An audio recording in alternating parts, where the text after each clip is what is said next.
नमस्कार, 5 के prime time में स्वागत है आपका। मैं हूं आपके साथ कोमल गंगवार।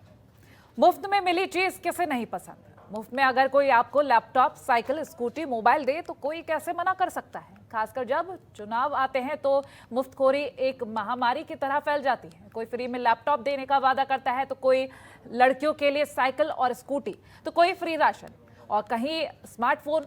यानी कि वोटरों को लुभाने के लिए राजनीतिक दल किसी भी हद तक चले जाते हैं और लोगों के टैक्स के पैसे को पानी की तरह अपने एजेंडे को आगे बढ़ाने के लिए बहाने की बात करते हैं। और फिर जब टैक्स पेयर्स का पैसा मुफ्तखोरी के नाम पर सत्ताधारी दल खर्च करते हैं तो महंगाई बढ़ती है। फिर जो विपक्षी दल मुफ्तखोरी का नामा बुलंद कर रहे थे वही सरकार को महंगाई, बेरोजगारी के नाम पर घेरते हैं। लेकिन मुफ्तखोरी की राजनीति का मर्ज बहुत पुराना है। इसकी शुरुआत 1967 में तमिलनाडु के विधानसभा चुनाव में हुई थी। उस समय द्रमुक ने 1 रुपए में 1.5 किलो चावल देने का वादा किया था। ये वादा ऐसे समय में किया गया था जब देश खाद्यान्न की कमी से जूझ रहा था। इस वादे के दम पर द्रमुक ने तमिलनाडु के कांग्रेस का सफाया कर दिया था और तब से आज तक ये सिलसिला चलता रहा है। और तमिलनाडु से शुरू हुआ ये मर्ज धीरे धीरे सभी राज्यों में फैल चुका है। आज मतदाताओं को लुभाने के लिए तरह तरह के वादे करना सभी राजनीतिक दलों के लिए प्रतिस्पर्धा सी बन गई है। ये एक बिजनेस मॉडल की तरह है, जैसे कंपनियां अपने उत्पादों की बिक्री बढ़ाने के लिए डिस्काउंट या फिर एक साथ एक मुफ्त देती है। एक के साथ एक मुफ्त का ये सिलसिला लंबा है।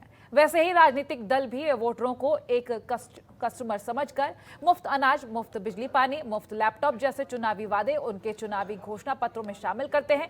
और इन मुफ्त की चीजों के बदले जनता को कई जरूरी और मूलभूत सुविधाओं से वंचित होना पड़ता है। इनकी कीमत बढ़े हुए टैक्स के रूप में भी चुकानी पड़ती है। यहाँ तक कि सुप्रीम कोर्ट भी ये कह चुका है कि मुफ्तखोरी को रोकने के लिए सख्त कानून बनाना चाहिए। हर बार की तरह इस बार भी चुनावों से पहले कांग्रेस ने जहां महिलाओं को मुफ्त स्कूटी और स्मार्टफोन देने का वादा किया है, वहीं आम आदमी पार्टी और समाजवादी पार्टी ने 300 यूनिट मुफ्त बिजली और किसानों के बिल माफ करने का ऐलान किया है। ऐसे में बीजेपी मुफ्त राशन और गैस कनेक्शन के वादे पूरे करने के दावे कर रही है। यानी कि साफ है कि मुफ्तखोरी किसी एक दल का नहीं बल्कि हर राजनीतिक दल का एक बिजनेस मॉडल है। ऐसे में कई सवाल उठते हैं कि क्या इसी तरह उड़ाया जाएगा टैक्स पेयर्स का पैसा? क्या वोट के लिए इसी तरह जारी रहेगी मुफ्तखोरी की चोट? आज ऐसे ही कुछ सवालों के साथ अपनी चर्चा को आगे बढ़ाएंगे। खास मेहमान जुड़ रहे हैं हमारे साथ, उनसे तारुफ करवाएंगे।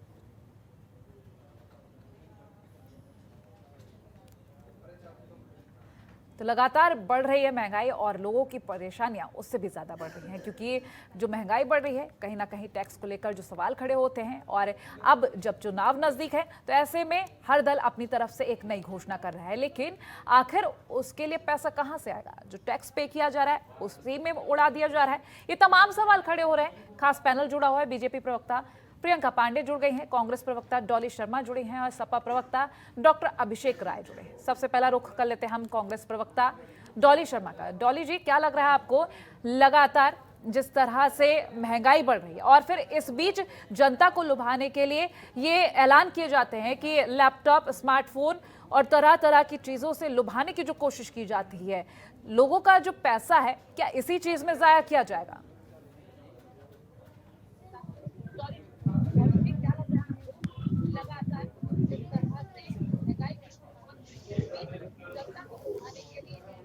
ऐलान किए जाते हैं कि और तरह-तरह भीड़ इकट्ठी करके और नमस्ते ट्रम्प कराया जाए और 100 करोड़ रुपया लगा दिया जाए। ये टैक्स पेयर का पैसा उन लड़कियों को जो स्कूल नहीं जा पाती। प्रियंका जी ने आगरा जाते वक्त एक स्कूली लड़की का एक्सीडेंट हो गया, उससे मरहम पट्टी उसकी करते समय पूछा कि क्या स्कूल जाती हो? उसने कहा हाँ। कि क्या परेशानी आती है? कि दीदी कोरोना के टाइम में क्योंकि घर में सुविधा नहीं थी, इतने मोबाइल नहीं थे, स्मार्टफोन नहीं थे, तो शिक्षा छूट गई, मेरी पढ़ाई नहीं हो पाई। और ऐसे ही कुछ लड़कियां थी जिन्होंने कहा हम कॉलेज नहीं जा सकते क्योंकि आजकल बहुत डर रहता है, माँ बाप ग्रामीण इलाकों में लड़कियों को ज्यादा बाहर भेजना पसंद नहीं करते, ये जो बलात्कार के किस्से बढ़ रहे हैं। तो अगर उन बेटियों को उन्हीं के पैसे से स्कूटी दे दी जाए या मोबाइल फोन दे दिया जाए तो लड़कियां मजबूत होंगी, पढ़ेंगी। अगर महिलाएं मजबूत होती हैं, लड़कियां मजबूत होती हैं, तो समाज सशक्त होता है। क्योंकि एक लड़की अगर पढ़ी लिखी होती है तो पूरे परिवार को पढ़ाती है, और पूरा परिवार जब बाहर निकलता है तो समाज बनता है, और समाज से फिर पूरा का पूरा माहौल। आप देखिए, अगर उन्होंने ऐसी घोषणा की है तो कोई गलत घोषणा नहीं की, उन्होंने एक सही दिशा में सही कदम उठाया है, जिससे हमारी महिलाएं और बच्चियां सशक्त होंगी, पूरे बाहर की दुनिया से जुड़ेंगी चलिए, और बने रहिए बाहर आप की हमारे दुनिया साथ। से डॉक्टर जुड़कर अभिषेक, मजबूत करेंगी। एक बार में जनता को चुनाव में लुभाने के लिए कोई गिफ्ट अगर दे दिया जाता है और जिसके कारण महंगाई बढ़ रही है, और फिर टैक्स पेयर्स के पैसे को लेकर अगर हम बात करें, एक बार में अगर आप संतुष्ट करना चाह रहे हैं तो ऐसा तो नहीं होगा। फिर तो आगे के लिए भी महंगाई से लोगों को लड़ना पड़ेगा, और लड़ भी रहे हैं। आजकल जिस तरह से महंगाई को देख रहे हैं, चुनावी वादे देख रहे हैं, किस तरह से आप इसको डिफ्रेंशिएट करेंगे? कोमल जी, ये बहुत सीधी सी बात है। सरकार महंगाई पे एकदम फेल है। 2014 में ये कहती थे कि बहुत हुई महंगाई की मार, अब की बार भाजपा सरकार। 2014 में रुपए जो है डॉलर के मुकाबले आईसीयू में था, आज पता नहीं कहाँ चला गया, ये भी नहीं समझ में आता। तब डॉलर की कीमत 62 रुपए होती थी, आज 75 रुपए है। तो सरकार जो अपना कुप्रबंधन है उसके चक्कर में वो भर नहीं पा रही है, और उसका बोझ उसने आम आदमी पे डाल दिया। पूर्ववर्ती सरकारों ने, आपने देखा होगा कि डीजल पेट्रोल के दामों में कितनी छूट देते थे और वो देते रहे। तो इन्होंने जो वो छूट हटा दी, उसकी मार सीधे सीधे जनता को पड़ी। जनता की थाली से रोटी गायब, सरसों का तेल महंगा हुआ। जिस जनता ने इनको चुन के बैठाया, चाहे वो टैक्स पेयर्स हो, आप मिडिल क्लास को ले लो या लोअर मिडिल क्लास को ले लो या गरीबों को तबकों को ले लो, इस सरकार ने सिर्फ अपने उद्योगपति मित्रों का फायदा पहुंचाने की कोशिश करी। आप बताएं, मुंबई एयरपोर्ट जो है दुनिया का सबसे बेहतरीन एयरपोर्टों में गिना जाता था, उसको अवार्ड भी मिले, उसको क्या जरूरत थी प्राइवेटाइज करने की? तो ये अपने उद्योगपति मित्रों को जो ये सरकार निजीकरण की तरफ बढ़ रही है, इन्होंने 28 पीएसयू बेच दिए साहब, इन्होंने बनाया कुछ नहीं और 28 पीएसयू बेच दिए। आज ये लोगों की नौकरियां जा रही हैं, ये उसके लिए नहीं सोच रहे। अगर आमदनी नहीं होगी तो महंगाई तो बढ़ेगी, महंगाई बढ़ती जा रही है, इस पे कंट्रोल नहीं। किसान 11 महीने से पैसा भी तो मायने रखता है अभिषेक जी, वो उसकी बात नहीं सुन रहे। टैक्स का पैसा भी तो मायने रखता है अभिषेक बिल्कुल जी। जी, मैं कोमल जी वही बात, उसी बात पे आ रहा हूँ। टैक्स का अगर आप टैक्स का पैसा देखेंगी, सबसे ज्यादा पैसा सर्विस क्लास और मिडिल क्लास की तरफ से जाता है। अगर आप देखेंगी तो इन्होंने टैक्स में क्या छूटें दी, क्या क्या जो मध्यम वर्गीय परिवार है उनको क्या छूट मिली? ये कहते हैं झोला छपवा लेंगे, 5 किलो अनाज देंगे और उसमें 160 रुपए की अपनी फोटो चिपका देंगे। क्या ये टैक्स पेयर्स का पैसा बर्बाद नहीं है? हर पेट्रोल पंप पे माननीय प्रधानमंत्री जी की फोटो लगी हुई है, क्या वो टैक्स पेयर्स के पैसे से नहीं लग रही है? इन्होंने अभी लखनऊ में होर्डिंग लगाई बताने के लिए कि किस जाति का कितना इन्होंने मंत्री बना रखे हैं। चलिए, सपा की तरफ से जो कहा गया 300 यूनिट मुफ्त बिजली, आम आदमी पार्टी की तरफ से भी यही कहा गया और सपा की तरफ से भी कहा जा रहा कि सरकार बनती है तो मुफ्त बिजली दी जाएगी। कहां से दीजिएगा? देखिए, हम गरीबों के लिए वही तो हम कह रहे हैं, हम इस तरह की होर्डिंग लगाने में पैसा नहीं बर्बाद करेंगे। आज सबसे महंगी बिजली उत्तर प्रदेश में, हम क्यों होर्डिंग लगाए? हम जनता का काम करेंगे, जनता हमारा प्रचार खुद करेगी। आपने काम नहीं किया साहब, आप बड़ी बड़ी होर्डिंग लगा के चल रहे हो, उत्तम प्रदेश और क्या कहते हैं, इतने मंत्री बना दिए। अगर आपको ये क्या होर्डिंग में पैसे नहीं खर्च हो रहे हैं? और किसके पैसे खर्च हो रहे हैं? क्या टैक्स पेयर्स के पैसे नहीं? बिल्कुल बिल्कुल। इन्होंने 4.25 लाख नौकरी के। चलिए, बीजेपी प्रवक्ता के पास चले थे, प्रियंक पांडे जी हमारे साथ जुड़े हैं। प्रियंक जी, आपने दोनों ही प्रवक्ता को सुन लिया और जिस तरह से लगातार सवाल खड़े हो रहे हैं, हर दल की तरफ से अपनी कोशिश की जा रही है जनता को लुभाने की, लेकिन टैक्स पेयर्स की जब बात की जाती है तो वो पैसा किस तरह से यूज किया जा रहा है, और अब जो महंगाई बढ़ रही है कितना आप रोल देख रहे हैं? क्योंकि लगातार जो लुभावने वादे किए जा रहे हैं हर दल की तरफ से, फिर चाहे वो कांग्रेस रही हो, सपा हो या बीजेपी ही क्यों ना हो, हर दल की तरफ से कुछ ना कुछ देने की बात कही जा रही जनता को।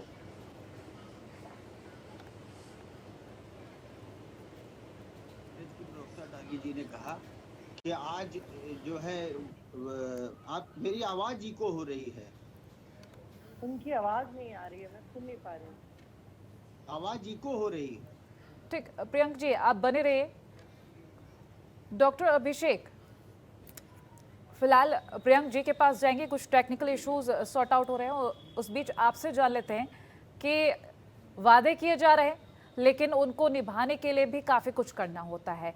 जब बिजली मुफ्त करने की बात कही जा रही, वैसे ही ये भी कहा जा रहा है कि बिजली के संकट को लेकर जब एक तरफ बात चल रही, लेकिन एक तरफ चुनावी वादे किए जा रहे, किस तरह से देखकर किए जा रहे? कोमल जी, बहुत सीधी सी बात है, जब तक आप बेसिक इंफ्रास्ट्रक्चर नहीं बिल्ड करोगे, जब तक आप उत्पादन नहीं बढ़ाओगे, तो कोई चीज की कीमत कम नहीं हो सकती। हम बेसिक इंफ्रास्ट्रक्चर पे काम करना चाहते हैं जिससे रोजगार के भी अवसर वो हो और अपना उत्तर प्रदेश आत्मनिर्भर बने। हम जैसे उसे आत्मनिर्भर बनाएंगे, बिजली के दाम भी कम होंगे, हम बिजली प्रचुर मात्रा में दे सकते हैं। तो अगर हम वो दे सकते हैं, अगर हम उद्योगपतियों को राहत दे सकते हैं, तो हम अपने किसानों को दे सकते हैं जो इस अर्थव्यवस्था की रीढ़ है। ये सरकार कह के आई थी कि किसानों की आय दुगनी करेंगे और लागत दुगनी कर दी। डीएपी महंगा हो गया, खाद महंगी हो गई। मैं माननीय मुख्यमंत्री जी को सुन रहा था, किसानों की बात कर रहे थे। साहब, आप क्या किया किसानों के लिए? आपने अपने संकट पत्र में, घोषणा पत्र में कहा गन्ना का मूल्य 2017 की बात है, उन्होंने लिख के दिया हुआ है 400 रुपए कर देंगे। 10 रुपए बढ़ा था, इधर सबका प्रेशर हुआ तो 350 पहुंच गया। आप ऐसी बातें करते हो। आपने डीजल महंगा हो गया, पेट्रोल महंगा, सबको पता है डीजल आज सिंचाई का 100% जो किसान है वो यूज करता है। इनके मंत्री कहते हैं कि भाई 95% लोग डीजल यूज नहीं करते। ये इनके मंत्री के बोले। माननीय मुख्यमंत्री जी उस पर कोई एक्शन नहीं लेते, माननीय प्रधानमंत्री जी उस मंत्री पे कोई एक्शन नहीं लेते। साहब, कितना मजाक बनाओगे? किसानों के कर्ज माफी में 2 रुपए का चेक आया, 4 रुपए का चेक आया, 6 रुपए का चेक आया। क्या मजाक बनाना चाहते हो आप? किसान माफी 6 रुपए के चेक से क्या आप किसान के लोन माफ कर रहे हो? जनता सब समझ रही है। चलिए ठीक है, लौटूंगी आपके पास। इस बीच वक्त हो चला एक छोटे से ब्रेक का। ब्रेक के बाद लौटेंगे तो बीजेपी प्रवक्ता से जानेंगे कि आखिर उनकी तरफ से क्या कुछ रणनीति तय की जा रही है, क्योंकि हर दल की तरफ से वही वादे, लेकिन उन वादों को पूरा करने के लिए कितना और टैक्स पे कराना है। टैक्स लगातार पे कर रही है जनता, लगातार महंगाई बढ़ रही है। एक बार जो लुभावने वादे किए जाते हैं, उन वादों को पूरा एक बार किया जाता है, लेकिन उसका भुगतान जनता को हमेशा करना पड़ता है। भारतीय जनता पार्टी का हमेशा से ये विश्वास रहा है, काम रहा है, सबका साथ, सबका विकास, सबका विश्वास। उसी नीति पे हम काम करते हैं। रही बात, अभी उन्होंने हमारी सपा के प्रवक्ता भाई ने बात की किसानों की। ये इतने बड़े हितैषी थे कि गन्ना किसानों का पूरा 29,000 करोड़ का भुगतान ये छोड़ के गए थे, जिसको हम लोगों ने पूरा किया। अब आइए, इनके समय में जो धान की खरीद होती थी उससे 2 गुना ज्यादा धान हमने खरीदा। जो गेहूं की खरीद होती थी उससे ये एक साल में 6 लाख मीट्रिक टन खरीदते थे, हमने 56 लाख मीट्रिक टन खरीदा। न केवल खरीदा, उसका 72 घंटे के अंदर भुगतान किया। पूरे प्रदेश में हाहाकार का माहौल था। हमारी जैसे बहन कांग्रेस की प्रवक्ता कह रही हैं कि ग्रामीण इलाकों में हमारी माँ बहनें जो है डरती हैं जाने से। ये पहले जो है, ये इनको लगता है ये 2014 से पहले वाले समय को आकलन कर रहे हैं। आज ये 2021 का उत्तर प्रदेश है। आज यहाँ गुंडे माफियाओं का राज नहीं चलता। आज यहाँ सुशासन का राज कायम है। गुंडे माफिया जेल के सलाखों के पीछे हैं या प्रदेश छोड़ के जा चुके हैं। आज यहाँ बेहतर कानून व्यवस्था है और कोई भी अपराधी अपराध करने से यहाँ पर डरता है। और अगर किसी ने अपराध करने की कोशिश की तो उसको शीघ्र से शीघ्र उसका जवाब मिलता है, तुरंत उस पर त्वरित कार्रवाई होती है। आप हर तरफ देख लीजिए, आज हमारे मुख्यमंत्री जी ने न केवल हम लोगों ने वादा किया, हमने पूरा करके दिखाया। आज लगभग 30 मेडिकल कॉलेज संचालित हो रहे हैं। हर जिले में 1 मेडिकल कॉलेज देने का वादा किया गया है। गोरखपुर में एम्स संचालित होने जा रहा है, जिसका शिलान्यास 2016 में हुआ था। इसी नवंबर में उसका उद्घाटन होगा। आप देखिए आज चलिए ठीक, आज हम लोग डॉक्टर अभिषेक जी कुछ कहना चाह रहे हैं? ठीक, सुन लेते हैं। जी कोमल जी, देखिए ना, डॉली जी आती हूँ आपके पास। इसी से समझ में आता है। 2018 में कोमल जी संसद की प्रोसीडिंग है, वहां पे माननीय मंत्री जी कुलस्ते साहब ने बताया कि 2017 में उत्तर प्रदेश में 45 मेडिकल कॉलेज चल रहे थे। अभी भाई साहब 30 मेडिकल कॉलेज बता रहे हैं, 18 सरकारी और 27 निजी मेडिकल कॉलेज। आज की डेट में 2020 में केंद्रीय मंत्री जी कहते हैं, संसद में ही बयान देते हैं कि उत्तर प्रदेश में इस समय 56 मेडिकल कॉलेज बढ़ रहे हैं। तो पिछले 5-4.5 साल में इन्होंने 9 मेडिकल कॉलेजेस बढ़ाए। तो ये इतना झूठ मत बोलिए साहब। जितना झूठ मत बोलो ना। अभी 30 मेडिकल कॉलेज बोल रहे थे, आपका झूठ अभी आपके मंत्री नहीं बोले, या तो आप झूठ बोल रहे हो या आपके का मंत्री काम झूठ बोल आपके रहे हैं। पास है, हमारे पास दूसरी नहीं है। बात, हम काम आप करके दिखाते हैं। पूरे प्रदेश में त्राही मची थी, गुंडे माफिया हावी हुआ करते थे आपके राज्य में। आप क्या जवाब देंगे? आप चलिए अभिषेक जी लौट रही है आपके पास। डॉली जी बोलिए। था पूरे समय। ठीक है, डॉली जी को सुन लेते एक बार। ये जो कह रहे हैं आज एनसीआर आ रही हूँ अभिषेक जी आपके पास, आ रही हूँ। डॉली जी के सुन लेते, फिर आ रही हूँ मैं आपके पास। आपके टर्न में मैं नहीं बोली थी, मैं बोलूं। देखिए अभिषेक जी, अभिषेक भाई मैं बोलूं। अभिषेक जी एक बार डॉली जी को सुन लीजिए। अभिषेक जी देखिए यहाँ पर आज एनसीआरबी का डेटा उठा लीजिए। महिलाओं के साथ अपराध में यूपी नंबर 1, दलितों के साथ अपराध में यूपी नंबर 1, ब्राह्मणों की जितनी हत्या उत्तर प्रदेश की भाजपा सरकार में हुई है उतनी कभी नहीं हुई। उसके बाद ये कौन सी दुनिया में जीते हैं? इन्हीं के मंत्री के बेटे ने गाड़ी से रौंद दिया किसानों को, और पुलिस, उत्तर प्रदेश पुलिस चाय बिस्किट खिला रही है। 3 दिन बाद जब विपक्ष के दबाव के बाद पकड़ा गया, उसके बाद चाय बिस्किट खिला रही है। मुद्दा कहाँ से कहाँ ले गए? मुद्दा सिर्फ इतना था कि जनता को जो वादे किए जा रहे हैं वो कैसे पूरे करेंगे। लगातार महंगाई बढ़ रही है, टैक्स पेयर्स का क्या? जी तुरंत गंभीरता से लिया और तुरंत एक्शन चालू हुआ है। ऐसा नहीं होगा। आज आप छत्तीसगढ़ चले जाइए, वहाँ 4 आदिवासियों की हत्या हुई और 30 गांव के किसान आज भी छत्तीसगढ़ पे बैठे धरने पे हैं। और चलिए अभिषेक जी, उत्तर प्रदेश में ठीक है डॉली जी, अभिषेक जी की सुन लेते हैं। जी अभिषेक जी।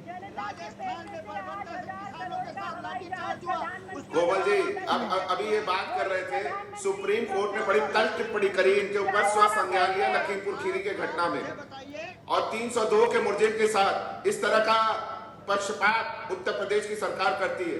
ये अभी पुलिस की बात कर रहे थे, इनकी पुलिस गोरखपुर में व्यापारी की हत्या करती है। आईपीएस कहीं पूरे देश में अगर कहीं फरार है तो उत्तर प्रदेश का आईपीएस फरार है। प्रजापति को हाथ अरे आपके कहने से थोड़ी जनता ने सब देखा है, जनता ने सब देखा है साहब। प्रियंक जी गलत फाड़ने से चोर बचाए शोर वाला काम मत करो। प्रियंक जी मुझे समझाइए ना, अरे साहब प्रजापति की एफआईआर क्यों नहीं लिखी जाती थी? ये मुझे समझाइए आप, मैं ये समझना चाहता हूँ। हमारे यहाँ तो तत्काल कार्रवाई हो रही, तत्काल उस पर एक्शन हो रहा, हम लोग तुरंत कार्रवाई कर रहे हैं। आप क्या कर चलिए रहे थे? देखिए, इस तरह से तो जवाब देना संभव ही नहीं है अभिषेक जी, प्रियंक जी और डॉली जी। इस तरह से जवाब देना संभव नहीं है क्योंकि आपस में ही आप सवाल जवाब कर रहे हैं। जनता तक क्या संदेश पहुंचाएंगे? बहुत शुक्रिया आपका इस चर्चा का हिस्सा बनने के लिए। तो लगातार जो वादे किए जा रहे हैं आने वाले वक्त में किस तरह से पूरा किया जाएगा, क्योंकि टैक्स पेयर्स की जब बात आती है तो आखिर ये पैसा जा कहाँ रहा है, क्योंकि लौट फेर के जनता का ही रुपया उन्हीं पर खर्च कर दिया जाता है और एक तरह से एहसान जता दिया जाता है। लेकिन आने वाले अब चुनावों में किस तरह के परिणाम रहेंगे और महंगाई कम करने की जो बात कही जा रही है वो कैसे काम किया जाएगा, ये देखने वाली बात होगी। लेकिन इसी के साथ हमारी इस खास पेशकश में इतना ही। देखते रहिए जनतंत्र टीवी। नमस्कार। खबरों के निष्पक्ष विश्लेषण के लिए सब्सक्राइब करें Janatantra TV and press the bell icon. Never miss any update.